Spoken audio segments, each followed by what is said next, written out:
Specially जोङो दिनै बे गोबां सान्दुं गोसानि गेजेरावब्लाबो फैनानै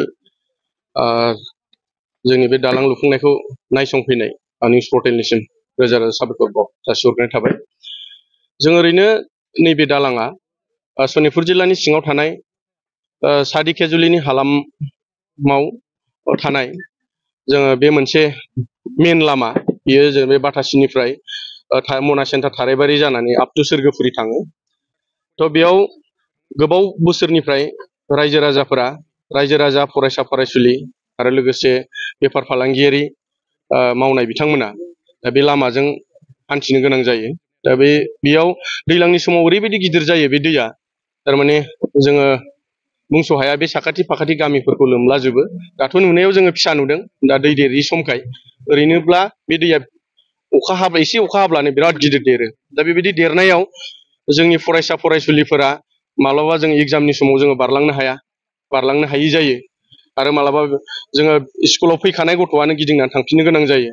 आरो मालाबा बारसोम जों थांनो गोनां जायो। दा बेबायदि गोबाव समयसानि बे मोनसे जेंना आरो जोंनि दिघाजुलियाव थानाय रायजो राजाफोरनि थाखाय बे मोनसे लामाया।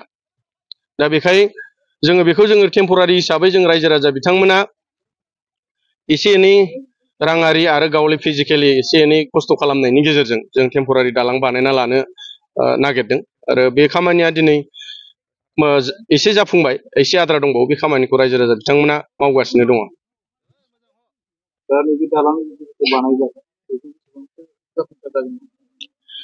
ओरैनोथ' जों बेजों लं लास्टिं जागोन होननानै जों बेखौ बुंनो हाया। बेयो जाहैबाय टेम्परारि औवानि दालां, जास्ट बोसोरसेनि थाखाय बियो थाबायजागोन बायदिखौ जों सानदों। आरो दै देरोब्ला मा खालामलांगोन जों बेखौ बुंनो हाया। जियानो जा, जों जायखिजाया रायजो राजानि मतामतजों जों एसे एनैखौ जोङो थाबायग्रोनो आन्था बेखौ जों मावनानै लाग्रोनाय जाबाय आरो।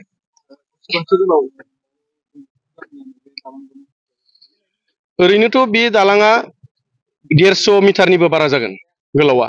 ओरैनोथ' 200 मिटारनिबो बारामोन, खिन्थु जों माखासे खोसेबनानै बेखौ जों 150 मिटारसो माने दालां बानायनाय जाबाय आरो बेयाव साहा थानाय 30निबो बांसिन गामिफोरा माने बेयाव जुगदान दङ आरो बे खामानि मावनायाव।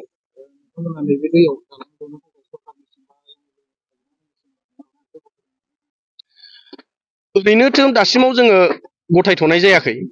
रावनिसिमबो जोङो मन्त्रि MLA फोरनि सरखारनिफ्राय जेबो लेटारफोर माने एप्लिकेसनफोर जों गथायथ'नाय जायाखै। थेवबो जों खुगाजों एसे फोरमायनाय जादों। आरो बे समयसाखौ जोंनि मानगोनां अशक सिंहल सार बिथाङाबो बे लामाखौ निस्सय नुदों, मिथिगौ। खिन्थु जों रायलायनाय जायाखै, रायलायगोन होननानै जों सानबाय थादों। ओमफ्राय जों ओरैनो सरकारि बिथिंनिफ्राय जोङो अराय समनि थाखाय जोंनो दालां बानायनानै होगोन, जों माने बेखौ आसा खालामो आरो।